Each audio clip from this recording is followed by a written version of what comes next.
오늘 하나님께서 우리에게 주신 말씀은 여호수아 8장 24절에서 35절입니다. 하나님의 말씀을 봉독합니다.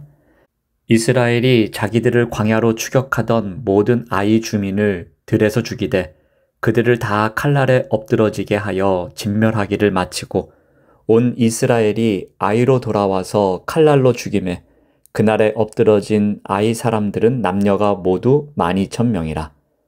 아이 주민들을 진멸하여 바치기까지 여호수아가 단창을 잡아 든 손을 거두지 아니하였고 오직 그 성읍의 가축과 노략한 것은 여호와께서 여호수아에게 명령하신 대로 이스라엘이 탈취하였더라. 이에 여호수아가 아이를 불살라 그것으로 영원한 무더기를 만들었더니 오늘까지 황폐하였으며 그가 또 아이 왕을 저녁 때까지 나무에 달았다가 해 질 때에 명령하여 그의 시체를 나무에서 내려 그 성문 어귀에 던지고 그 위에 돌로 큰 무더기를 쌓았더니 그것이 오늘까지 있더라. 그때의 여호수아가 이스라엘의 하나님 여호와를 위하여 에발산에 한 제단을 쌓았으니 이는 여호와의 종 모세가 이스라엘 자손에게 명령한 것과 모세의 율법책에 기록된 대로 쇠 연장으로 다듬지 아니한 새 돌로 만든 제단이라. 무리가 여호와께 번제물과 화목제물을 그 위에 드렸으며 여호수아가 거기서 모세가 기록한 율법을 이스라엘 자손의 목전에서 그 돌에 기록하매 온 이스라엘과 그 장로들과 관리들과 재판장들과 본토인뿐 아니라 이방인까지 여호와의 언약궤를 맨 레위 사람 제사장들 앞에서 궤의 좌우에 서되 절반은 그리심산 앞에 절반은 에발산 앞에 섰으니 이는 전에 여호와의 종 모세가 이스라엘 백성에게 축복하라고 명령한 대로 함이라. 그 후에 여호수아가 율법책에 기록된 모든 것대로 축복과 저주하는 율법의 모든 말씀을 낭독하였으니 모세가 명령한 것은 여호수아가 이스라엘 온 회중과 여자들과 아이와 그들 중에 동행하는 거류민들 앞에서 낭독하지 아니한 말이 하나도 없었더라. 아멘. 오늘 말씀의 제목은 순종이 만들어낸 승리입니다. 아이성의 충격적인 패배는 군사력이 부족해서도 아니고 전략을 잘못 세워서도 아니었습니다. 오직 한 사람의 불순종이 공동체 전체를 무너뜨렸기 때문입니다. 그러나 하나님은 패배에서 멈추지 않으십니다. 죄를 다루고 언약이 회복되자 하나님은 다시 길을 열어주십니다. 그리고 그 회복된 순종을 통해 아이성 전투에 놀라운 승리가 주어집니다. 오늘 본문은 바로 그 승리 이후 하나님이 이스라엘에게 보여주신 승리의 진짜 목적이 무엇인지를 보여줍니다. 전투 장면에서 여호수아의 중요한 행동이 나옵니다. 26절 말씀을 봅니다. 아이 주민들을 진멸하여 바치기까지 여호수아가 단창을 잡아 든 손을 거두지 아니하였고 전투가 마무리되어 아이 사람들이 모두 진멸되기까지 여호수아는 단창을 든 손을 내리지 않습니다. 손을 내리지 않은 것은 하나님의 지시에 대한 여호수아의 절대적이고 변함없는 순종을 상징합니다. 이는 사람이 아닌 하나님께서 전쟁을 주관하시고 승리를 주신다는 것을 보여줍니다. 이는 출애굽기 17장에서 모세가 아말렉과의 전투 중 지팡이를 들고 서 있었던 사건을 떠올리게 합니다. 모세의 손이 올라갈 때 이스라엘이 이기고 내려오면 패한 것처럼 여호수아의 단창은 승리가 인간의 전략이 아니라 하나님의 임재와 도우심에 달려 있음을 상징합니다. 지도자는 달라졌으나 승리의 원리는 동일한 것을 보여줍니다. 하나님께서 함께 하시는 순종의 전쟁만이 승리를 가져온다는 것을 가르쳐 줍니다. 이번 전쟁에서는 전리품을 허락하십니다. 그래서 27절 말씀을 보면은 오직 그 성읍의 가축과 노략한 것은 여호와께서 여호수아에게 명령하신 대로 이스라엘이 탈취하였더라. 하나님은 아이성에서 전리품을 취하는 것을 허락하셨습니다. 이는 여리고 성과의 큰 대조입니다.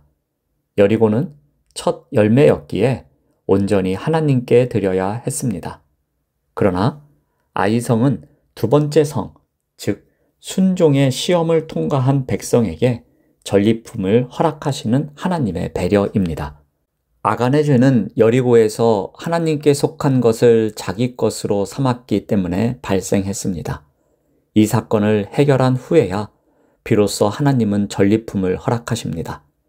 즉 하나님은 순종 이후에 풍성함을 주시는 분이십니다. 그 풍성함은 빼앗아 얻는 전리품이 아니라 순종의 열매라는 점이 중요합니다. 이어서 아이성 전투의 승리에 대해 기록하고 있습니다. 여기에서도 굳이 왜 이런 내용을 기록하였는지 의문이 드는 부분이 있습니다. 29절 말씀을 봅니다. 그가 또 아이 왕을 저녁 때까지 나무에 달았다가 해질 때에 명령하여 그의 시체를 나무에서 내려 그 성문 어귀에 던지고 그 위에 돌로 큰 무더기를 쌓았더니 그것이 오늘까지 있더라. 왕을 나무에 달았다가 해질 때에 내려놓는 기록은 신명기 율법에 따라 하나님의 율법을 철저히 지킨 행위입니다. 즉 아간의 불순종으로 언약이 깨졌던 이스라엘이 이제는 율법의 세부 사항까지 지키며 온전한 순종으로 회복되고 있음을 보여줍니다. 계속해서 승리 후 말씀 중심으로 돌아가는 백성들의 모습을 봅니다. 여호수아는 에발산에 제단을 쌓아 하나님께 번제와 화목제를 드립니다. 31절 말씀을 봅니다. 이는 여호와의 종 모세가 이스라엘 자손에게 명령한 것과 모세의 율법책에 기록된 대로 쇠 연장으로 다듬지 아니한 새 돌로 만든 제단이라. 무리가 여호와께 번제물과 화목제물을 그 위에 드렸으며 백성들은 다듬지 않은 돌로 제단을 쌓았습니다. 이는 무엇을 의미합니까? 이는 인간의 인위적 요소를 배제하는 것입니다. 이는 인간의 노력, 기교 혹은 허식이 하나님의 예배와 만남에 개입되거나 섞이는 것을 철저히 배제한다는 의미입니다. 다듬은 돌로 제단을 쌓는 것은 이방 신전에서 흔히 볼 수 있는 행위로 인간이 자신의 재주와 능력을 드러내어 신에게 영향을 주려는 시도를 상징합니다. 승리의 순간에도 여호수아는 우리의 능력이 아니라 하나님의 은혜다라는 고백을 분명히 드러내는 행동입니다. 또한 언약 갱신을 합니다. 백성들은 에발산과 그리심산 사이에서 언약 갱신을 합니다. 백성 절반은 에발산 앞에, 절반은 그리심산 앞에 섭니다. 가운데는 언약궤를 맨 레위 제사장들이 서 있습니다. 이는 이스라엘이 축복과 저주, 생명과 사망 가운데 선택해야 한다는 말씀의 양면성을 시청각적으로 보여주는 장면입니다. 특히 눈여겨보아야 할 점이 있습니다. 33절 말씀을 봅니다. 온 이스라엘과 그 장로들과 관리들과 재판장들과 본토인뿐 아니라 이방인까지 여호와의 언약궤를 맨 레위 사람 제사장들 앞에서 이 의식에 이스라엘 중에 있는 이방인도 함께 참여했습니다. 이방인의 참여는 하나님의 언약이 혈통적인 이스라엘 자손에게만 국한된 것이 아니라 누구든지 이스라엘 공동체에 들어와 하나님을 믿고 율법에 순종하기로 서약하면 언약의 축복에 참여할 수 있음을 상징합니다. 이때 여호수아는 율법의 모든 말씀, 축복과 저주의 말씀까지 포함하여 단 한 자도 빠짐없이 낭독합니다. 이방인까지 참석한 자리에서 율법을 낭독한 것은 이스라엘 땅에 거주하는 모든 사람이 이 율법에 구속되며 순종할 때 주어지는 축복과 불순종할 때 주어지는 저주 앞에 동등하게 서야 함을 의미합니다. 가나안 정복 초기에 이루어진 이 의식은 가나안 땅에 새로이 세워질 하나님의 백성, 공동체의 정체성을 확립하는 데 결정적이었습니다. 이들의 결속은 혈연이나 지연이 아닌 하나님의 언약과 율법에 대한 순종에 기반을 두고 있음을 명확히 했습니다. 이는 단순한 성경 낭독이 아니라 아간 한 사람의 불순종으로 깨졌던 언약을 공동체 전체가 새롭게 세우는 예배 행위였습니다. 약속의 땅에서의 삶은 말씀 중심으로만 가능합니다. 여호수아 8장의 후반부는 전쟁 기록이 아니라 말씀 공동체의 재탄생 이야기입니다. 이스라엘은 가장 큰 군사적 승리를 거둔 후에 전리품 분배나 다음 전투 계획이 아닌 말씀 앞에 공동체 전체가 서는 의식을 최우선으로 했습니다. 이는 외부적인 성공이나 소유보다 말씀에 대한 헌신이 더 중요함을 보여줍니다. 결국 하나님 백성의 미래는 국가 규모의 전략이나 군사력에 있지 않고 말씀 순종에 달려 있음을 분명하게 보여줍니다. 가나안에서의 삶은 단순히 땅을 얻는 문제가 아니라 말씀을 중심에 둘 때에만 유지되고 번성할 수 있음을 가르쳐 줍니다. 우리 또한 마찬가지입니다.